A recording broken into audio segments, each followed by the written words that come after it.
Cockroach জনতা পার্টির প্রোটেস্টের আগেই কিভাবে একদম সরাসরি প্রত্যেকটা রাজধানীর রাস্তা দখল করলো রাহুল গান্ধীর সৈনিকেরা। এবং এই মুহূর্তেই চর্চাটাও বর্তমান হলো যে বিরোধীদের জায়গায় ককরোচ জনতা পার্টি এবং রাহুল গান্ধীর যত একদম পার্টি ওয়ার্কার্সরা আছে তারা কোথাও কিন্তু গিয়ে এমন জায়গাটা তৈরি করছে যে পরবর্তীতে কে প্রধান বিরোধী, অর্থাৎ কারা রাস্তায় নেমে আন্দোলন করার ক্ষেত্রে মানুষের গ্রহণযোগ্যতাটা বেশি পাচ্ছেন, সেই জায়গাটা নিয়েও মানুষের মধ্যে চর্চা তৈরি হবে। তার কারণ আপনারা জানেন 6 তারিখ একদম আসছেন অভিজিৎ দীপকে, যিনি ককরোচ জনতা পার্টি রিসেন্টলি শুরু হওয়া একটা ডিজিটাল মুভমেন্ট সেটাকে প্রথমবারের জন্য রাস্তায় নামাবেন। এবং ঠিক তার আগে আমরা পরপর যে ছবিগুলো উঠে আসলো আমাদের সামনে 4 জুন, সেটা কিন্তু অবশ্যই একটা বড় সড়ো প্রশ্ন করে যে এই মুহূর্তে ইন্ডিয়ান ইউথ কংগ্রেস এবং তাদের সঙ্গে তাদের যে স্টুডেন্ট শাখা তারা কি কোথাও গিয়ে একটু প্রোঅ্যাক্টিভ হয়ে পড়েছে যাতে ককরোচ জনতা পার্টি তাদের সমস্ত মিডিয়া ফুটেজটা তাদের দিকে না চলে যায় এবং দেশের মানুষ বিরোধীরা কোনো ধরনের কোনো কাজ করছে না, বিরোধীরা সদর্থক ভূমিকা নিচ্ছে না, এই কথাটা বলার জায়গা না পান। এই প্রশ্ন এই মুহূর্তে উত্থাপিত হচ্ছে। এবং আপনাদেরকে জানাই ছত্তিশগড়ে গতকাল এনএসইউআই তাদের আন্দোলনে পুলিশ ওয়াটার ক্যানন থেকে লাঠিচার্জ প্রত্যেকটাই করেন, অর্থাৎ একদম জল কামান তাদের উপর চালানো হয় যখন নিট পেপার লিক ইস্যুতে তারা রাস্তায় নেমেছিল। এবং অন্যদিকে একদম সরাসরি মহারাষ্ট্রে সিবিএসসির যে ইস্যু তৈরি হয়েছে রেজাল্টের ক্ষেত্রে সেটাকে নিয়ে এবং নিট পেপার লিক এই ইস্যুটাকে নিয়ে রাস্তায় নেমেছিল ইন্ডিয়ান ইউথ কংগ্রেস, কিন্তু সেখানেও পুলিশ রীতিমতন তাদের সঙ্গে ব্যারিকেড ভাঙতে হয় এবং সেই ব্যারিকেড ভেঙে তারা যখন এগিয়ে যাওয়ার চেষ্টা করে তখন তাদেরকে অ্যারেস্ট করে নেয় পুলিশ। কিন্তু কংগ্রেস পার্টি তাদের পক্ষ থেকে আবারও প্রেস কনফারেন্স করছেন বিভিন্ন হ্যাজার্ডস কাটিয়ে। পবন খেরা তিনি কি বলছেন, তিনি এই মুহূর্তে এই যে পেপার লিক ইস্যুটা, নিট পেপার লিক ইস্যুটা, সেটাকে নিয়ে বক্তব্য রাখতে গিয়ে বলছেন না পড়বো না পড়তে দেব। এটা হচ্ছে এই মুহূর্তে ক্যাবিনেটের একটা স্লোগান, অর্থাৎ তার বক্তব্য হচ্ছে না খাউঙ্গা না খানে দুঙ্গা, যেটা নরেন্দ্র মোদী স্লোগান দিয়েছিলেন। কিন্তু সেখান থেকে একদম সরাসরি এই মুহূর্তে ক্যাবিনেট, মোদী ক্যাবিনেটের স্লোগান হচ্ছে না আমরা পড়বো না কাউকে পড়াশোনা করতে দেব। আপনারা एक नारा था न खाऊंगा न खाने दूंगा। मुझे लगता है वो नारा गलत था। न पढ़ूंगा न पढ़ने दूंगा, ये है असली नारा और ये पूरे कैबिनेट का नारा है। आप तमाम मंत्रियों के ट्वीट्स उठाकर देख लीजिए, फेसबुक पोस्ट, इंस्टा, जो भी देखना है देख लीजिए। किसी एक मंत्री के मुंह से निंदा निकले सीबीएसई की, शिक्षा मंत्रालय की, तो मैं मान जाऊंगा। एक धर्मेंद्र प्रधान जी हैं। अरे साहब, आप पर सवाल पूछे जा रहे हैं, आप जवाब दीजिए। कहते हैं राहुल गांधी फ्रस्ट्रेटेड है। जी हां, राहुल गांधी फ्रस्ट्रेटेड है, कांग्रेस पार्टी फ्रस्ट्रेटेड है, पूरा देश फ्रस्ट्रेटेड है। क्यों फ्रस्ट्रेटेड है ये पूछिए। क्योंकि आप देश की मौजूदा पीढ़ी के साथ खिलवाड़ कर रहे हो, इसलिए फ्रस्ट्रेटेड है। और ये फ्रस्ट्रेशन आप में दिखनी चाहिए, आप में नहीं दिखती। क्यों नहीं दिखती, ये सवाल हम आपसे पूछते हैं। क्या रिश्ते हैं आपके इस कंपनी के साथ जिसके बारे में रोज कुछ न कुछ चर्चा हो रही है, अभी उस पर आऊंगा मैं। क्या रिश्ते हैं आपके, क्या व्यावसायिक रिश्ते हैं, सामाजिक रिश्ते हैं, कौन से रिश्ते हैं? और मैं ये क्यों बोल रहा हूं, किसी कारण से और पूरी जिम्मेदारी के साथ बोल। শুনলেন পবন খেরার বক্তব্য। এবং এই মুহূর্তে এই বক্তব্য অবশ্যই গুরুত্বপূর্ণ যখন কংগ্রেসের পক্ষ থেকে বিনোদ জাকার তিনি এনএসইউআই তাদের পক্ষ থেকে একদম ন্যাশনাল প্রেসিডেন্ট হিসেবে রাস্তায় নামছেন। এবং এটা নিয়ে আলোচনা হচ্ছে যে বিনোদ জাফর যখন থেকে একদম ন্যাশনাল প্রেসিডেন্ট হয়েছেন এনএসইউআই এর, তখন থেকে এই ক্যাফে কিংবা কলেজ সোশ্যাল এগুলোর থেকে বাইরে বের করে এনেছেন কংগ্রেস স্টুডেন্ট সেকশন।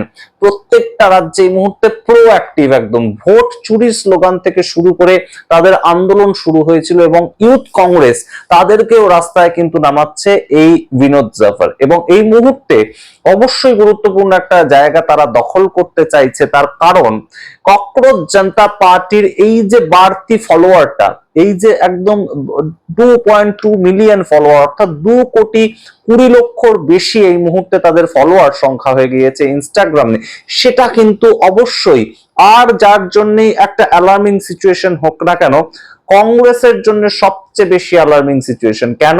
তার কারণটা হচ্ছে কংগ্রেস এই মুহূর্তে বিজেপির মূল বিরোধী শক্তি হিসেবে কাজ করছে, এবং এই জায়গাটা নিয়ে কিন্তু একটা আলোচনা শুরু হয়েছিল যে অপোজিশনের ভ্যাকিউম থাকার কারণে অপোজিশন সঠিকভাবে অপোজিশন ভূমিকা পালন করতে পারছে না, তাই জন্য এই ককরোচ জনতা পার্টির এই বারবারন্তটা ডিজিটালি তৈরি হলো। এবং আমরা দেখতে পেয়েছি যে নিট পেপার লিক ইস্যুতে এবং সিবিএসসির ইস্যুটা নিয়ে প্রতিনিয়ত রাস্তায় দাঁড়িয়ে মার খাচ্ছে, পুলিশের সঙ্গে বচসায় জড়াচ্ছে youth Congress, Indian youth Congress. এবং আপনাদেরকে জানাই এই মুহূর্তে ইন্ডিয়ান ইউথ কংগ্রেস তারা ককরোচ জনতা পার্টি তাদেরও যে একটা সম্পূর্ণ ককরোচের মুখ দিয়ে যে প্রোটেস্ট, সেটাকেও কিন্তু তাদের নিজেদের মতন করে ব্যবহার করছে। কেন? তারা বিভিন্ন এআই ভিডিও শেয়ার করছে, সেখানে দেখানো হচ্ছে যে একজন ব্যক্তি কংগ্রেসের তিনি পোশাক পরে আছেন, IYC লেখা, অর্থাৎ ইন্ডিয়ান ইউথ কংগ্রেস, কিন্তু তার মুখটা ককরোচের মুখ, অর্থাৎ একদম স্রোতে গা ভাসানো। এই যে একদম বদলটা, একদম ইস্তফাটা, প্রথম এই যে ধর্মেন্দ্র প্রধানের ইস্তফা, সেটার স্লোগানটা দিয়েছিলেন কিন্তু রাহুল গান্ধী, অবশ্যই দিয়েছিলেন অরবিন্দ কেজরিওয়াল, কিন্তু তিনি পরে দিয়েছিলেন। তার পরবর্তীতে অভিজিৎ দীপকে আসেন এবং তিনি সম্পূর্ণ বিষয়টাকে একটা ডিজিটাল মুভমেন্টের চেহারা দেন। কিন্তু প্রাথমিকভাবে রাহুল গান্ধীর এই স্লোগান, কিন্তু সেখান থেকেই ককরোচ জনতা পার্টি এবং যে কেউ এখন এই মুহূর্তে যে কোনো শিক্ষিত যুবক, তারা নিজেদেরকে ককরোচ বলতে আর কিন্তু দ্বিধাবোধ করছেন না, এবং কোথাও গিয়ে ককরোচ জনতা পার্টির মুভমেন্টটা সম্পৃক্ত করে নিয়েছে নিজেদের মতন করে ইন্ডিয়ান ইউথ কংগ্রেস। আপনাদেরকে এই মুহূর্তে আরেকটা গুরুত্বপূর্ণ বিষয় জানাই যে এই যে সার্থক সিদ্ধান্ত, তিনি সিবিএসসির সম্পূর্ণ বিষয়টাকে নিয়ে তার মতন করে একটা ভিডিও তৈরি করে সেটাকে তিনি তার সোশ্যাল হ্যান্ডেলে দিয়েছিলেন, এবং সেটা এতটাই গুরুতর হয়ে উঠেছে, এবং সম্পূর্ণ সিবিএসসি যা যা লুপ হোলস ছিল সেটা তিনি যেভাবে দেখিয়েছেন, এই সার্থক সিদ্ধান্ত একজন 17 বছরের ছেলে, তিনি যেভাবে সম্পূর্ণ বিষয়টা নিয়ে তদন্ত করে সম্পূর্ণটা সবার সামনে রেখেছেন, তা তিনি অলরেডি রাহুল গান্ধীর সঙ্গে দেখা করেছেন, এবং রাহুল গান্ধীর সঙ্গে দেখা করার পর এই মুহূর্তে পার্লামেন্টের স্ট্যান্ডিং কমিটি তারা এই সার্থক সিদ্ধান্তকে ডেকে পাঠিয়েছে যে তুমি পার্লামেন্টে এসে আমাদেরকে সম্পূর্ণ ডিজিটালি ব্যাপারটা বোঝাও যে কি কি তদন্ত করে তুমি বের করেছো। এটা একটা পক্ষপাতদুষ্ট আচরণের ফল। সিবিএসসির এই যে 18.5 লক্ষ ছেলে মেয়ে এই মুহূর্তে এটা এই যে সিস্টেমটা অন স্ক্রিন মার্কিং, এই সিস্টেমটার জন্য বিপদে পড়লো, এটা একটা পক্ষপাতদুষ্ট আচরণের ফল। এবং এই সার্থক সিদ্ধান্ত দেখিয়ে দিচ্ছেন যে কিভাবে টিসিএস একটা বড় কোম্পানি, টাটা গ্রুপের কোম্পানি, এবং তাদের হাত থেকে নিয়ে একটা অনামী কোম্পানি যাদের নামে ভুরি ভুরি অভিযোগ তেলেঙ্গানায় আছে, তাদের হাতেই ও অন মার্কিং সিস্টেমের কাজটা দিয়ে দেওয়া হয়েছিল, এবং সেটা টেস্ট না করেই দিয়ে দেওয়া হয়েছিল। এবং আপনাদের জানাই দেশের যখন সার্বিকভাবে এই অবস্থা, তখন অবশ্যই কিন্তু এই মুহূর্তে একটা বড় সড়ো জায়গা ধারণ করছে ককরোচ জনতা পার্টি। ককরোচ জনতা পার্টি 6 তারিখ কি আন্দোলন সংগঠিত করেন, অভিজিৎ দীপকে দিল্লি এয়ারপোর্টে নামার পর তাকে অ্যারেস্ট করে নেওয়া হয় কিনা, সেটা নিয়ে এই মুহূর্তে একটা উত্তেজনা রয়েছে। সোনাম ওয়াংচুক বলেছেন তিনি সেখান থেকে তাদের সঙ্গে মার্চ করবেন, অর্থাৎ দিল্লি এয়ারপোর্ট থেকে সোনাম ওয়াংচুক অভিজিৎ দীপকে রিসিভ করবে, তাদের পার্টির সঙ্গে রিসিভ করবে, এবং তারা একদম সরাসরি যন্তর মন্তরে যাবে। কিন্তু সেই মুহূর্তের যে উত্তেজনাটা, সেটা সম্পূর্ণ ফুটেজটা কিন্তু অবশ্যই মিডিয়া ফুটেজটা সিজেপি পার্টি অর্থাৎ ককরোচ জনতা পার্টি তারা নিয়ে নেবে। এবং আমরা ইতিমধ্যেই দেখতে পেয়েছি যে ইন্ডিয়া অ্যালায়েন্স, যাদের এত গুরুত্বপূর্ণ একটা বৈঠক ছিল, সেই বৈঠকের ডেটটাও 6 জুন রাখা হয়েছিল, কিন্তু সেটাকে পিছিয়ে 8 জুন রাখা হয়েছে। আপনারা বোঝার চেষ্টা করুন এই মুহূর্তে কতটা মিডিয়া ফুটেজ সম্পূর্ণ ককরোচ জনতা পার্টির দিকে রয়েছে, যে এই ধরনের একটা সিদ্ধান্ত বদল করলো ইন্ডিয়া অ্যালায়েন্স তাদের পক্ষ থেকে।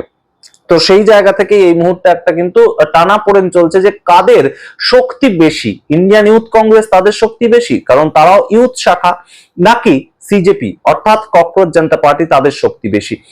এই মুহূর্তে দাঁড়িয়ে একটা আলোচনা উঠে আসছে যে দিল্লিতে যে আন্না আন্দোলন হয়েছিল, আমরা শুনতে পেয়েছিলাম বিভিন্ন জায়গা থেকে যে এই আন্না আন্দোলনটা অ্যাকচুয়ালি ডক্টর মনমোহন সিং সরকার কিংবা ইউপিএ সরকার তাদের যে বিভিন্ন লুপ হোলস গুলো সেটার বিরুদ্ধে দাঁড়িয়ে হয়েছিল। এটা একটা স্বাভাবিক আন্দোলন ছিল, কিন্তু ব্যাকআপ দিয়েছিল এটাকে আরএসএস। এবং এই ধরনের গুঞ্জন যখন শোনা গিয়েছিল, তাতে আদপে লাভটা কার হয়েছিল, এই আন্না আন্দোলনের ফলে আদপে লাভটা কার হয়েছিল? আদপে কিন্তু লাভটা হয়েছিল বিজেপিরই, কারণ বিজেপি তৎকালীন সময় ছিল মূল বিরোধী দল। এবং অবশ্যই এই ধরনের যখন মুভমেন্ট তৈরি হয়, এই যে বর্তমানে ককরোচ জনতা পার্টির মুভমেন্ট তৈরি হয়েছে, তাতে আদপে যদি কোনো পলিটিক্যাল পার্টির লাভ হয়ে থাকে তাহলে সেটা কিন্তু ইন্ডিয়ান ন্যাশনাল কংগ্রেস, এবং সেইটা কিন্তু অবশ্যই কংগ্রেস বুঝতে পারছে, এবং তারা প্রতিনিয়ত তাই জন্যে তাদের যে অস্তিত্ব সেটাও কিন্তু রাস্তায় দেখাচ্ছে যে ইন্ডিয়ান ন্যাশনাল কংগ্রেস এই বিরোধিতা করছে। কেন নিটের মতন পরীক্ষায় পেপার লিক হবে, কেন রাহুল গান্ধীর কথা অনুযায়ী দেশের এলওপি যিনি বলছেন যে ধর্মেন্দ্র প্রধানের ইস্তফা ছাড়া কোনো মতেই কোনো কিছু করা যাবে না এই মুহূর্তে, আমরা আর কোনো কিছুতেই থামবো না, আমাদের আন্দোলন চলবে, সেটাকে নিয়ে ভাবা হচ্ছে না। অর্থাৎ ইন্ডিয়ান ন্যাশনাল কংগ্রেস কোথাও গিয়ে একদম সিজেপি পার্টির যে ফুটেজের জায়গাটা, মিডিয়া ফুটেজে শুধু একদম ককরোচ জনতা পার্টি তাদেরকে নিয়ে খবর হচ্ছে, তার ইন্টারভিউ নেওয়া হচ্ছে, অভিজিৎ দীপকে নতুন একটা মুভমেন্ট তার ইন্টারভিউ নেওয়া হচ্ছে, কিন্তু সেখান থেকে ফুটেজ যদি নিজেদের দিকে আনা যায় সেই চেষ্টাটা কিন্তু নিরন্তর রাহুল গান্ধীর সৈনিকরা রাস্তায় নেমে করছেন। সুতরাং এই মুহূর্তে একটা টানাপোড়েন চলছে বিরোধীদের নিয়ে, যে বিরোধীর জায়গাটা কোথাও গিয়ে ককরোচ জনতা পার্টি নিয়ে নেবে না তো। আর একটা অবশ্যই গুরুত্বপূর্ণ ফ্যাক্টর উঠে আসছে যে এই যে ককরোচ জনতা পার্টির সামগ্রিক মুভমেন্টটা, এটার ফলে যদি কোনো ধরনের কোনো অবশ্যই একটা জায়গা তৈরি হয়, পলিটিক্যালি একটা জায়গা তৈরি হয়, পলিটিক্যালি ভোট স্প্রেড করতে থাকে, স্ক্যাটার্ড হতে থাকে, বিজেপির ভোট স্ক্যাটার্ড হয়, তাহলে সেটা কোন দিকে যাবে? সেটা তো একমাত্র বিরোধীর দিকে যাবে, এবং সেটার ফল কি কোথাও গিয়ে কংগ্রেস ভোগ করবে না 2029-এর ইলেকশনে? এটা কিন্তু অবশ্যই একটা গুরুত্বপূর্ণ প্রেক্ষাপট আপনাদের সামনে রাখলাম। আপনারা আপনাদের মতামত অবশ্যই কমেন্ট বক্সে কমেন্ট করুন। তবে অবশ্যই এই মুহূর্তে 6 তারিখের দিকে আমাদের নজর থাকবে, যখন ককরোচ জনতা পার্টি রাস্তায় নামছে, তখন মোদী সরকার ঠিক কতটা বেকায়দায় পড়ে, নাকি সম্পূর্ণ আন্দোলনটা একদম পিসফুল আন্দোলন হবে সোনাম ওয়াংচুক যেমন চেয়েছেন। আপনারা কি মনে করেন অবশ্যই কমেন্ট বক্সে কমেন্ট করুন। দেখতে এখন টক টু বাংলা, অবশ্যই টক টু বাংলা ইউটিউব চ্যানেলকে সাবস্ক্রাইব করতে ভুলবেন না। ধন্যবাদ।